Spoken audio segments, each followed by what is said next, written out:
जाओ ये कांटे मोहम्मद के दरवाजे पे बिछा दो। उसके दर्द में ही मेरी राहत है।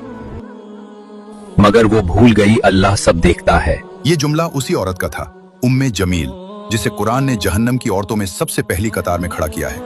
कुरान मजीद में सिर्फ 2 लोगों का नाम लेकर अल्लाह ताला ने जहन्नम का ऐलान किया। एक अबू लहब, नबी सल्लल्लाहु अलैहि वसल्लम का चचा, और दूसरी उसकी बीवी उम्मे जमील, मक्का के सबसे ताकतवर और अमीर खानदान की औरत। चमक दमक, दौलत, हुस्न, सब कुछ उसके पास था, मगर दिल घमंड से काला और नबी सल्लल्लाहु अलैहि वसल्लम की दुश्मनी में पागल। उसका असल नाम था अरविया बिनते हर्ब, लेकिन अल्लाह ने उसे नाम दिया उम्मे जमील, लकड़ियां ढोने वाली की मां। क्यों? क्योंकि जहन्नम में अपने ही लिए आग की लकड़ियां खुद उठाएगी। दुनिया में जैसे वो अपनी जहरीली जबान से आग लगाती थी, आखिरत में वही आग उसके गले में होगी। ये औरत अबू सुफियान की बहन थी, ताकत और तकब्बुर की ऊंचाइयों पर बैठी हुई।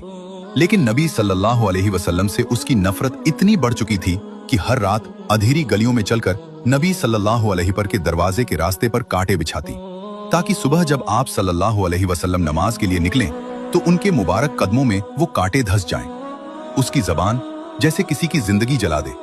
बाजारों में खड़े होकर लोगों के सामने नबी सल्लल्लाहु अलैहि वसल्लम का मजाक उड़ाती, आपकी तौहीन करती और अपने शौहर अबू लहब के दिल में नफरत की आग भड़काती रहती। फिर अल्लाह ताला ने उसकी हकीकत दुनिया को सुना दी। सूरह अल मसद नाजिल हुई। अबू लहब और उसकी बीवी दोनों जहन्नम के अजाब में होंगे। उसके गले में आग की रस्सी होगी। इस सूरत के उतरने के बाद यह औरत 9 साल तक जिंदा रही, लेकिन उसके अंदर का तकब्बुर कभी टूटा नहीं। न इस्लाम कबूल किया, न अपनी नफरत से बाज आई, और अल्लाह ने उसी की कहानी को कयामत तक आने वाली दुनिया के लिए एक इबरत बना दी।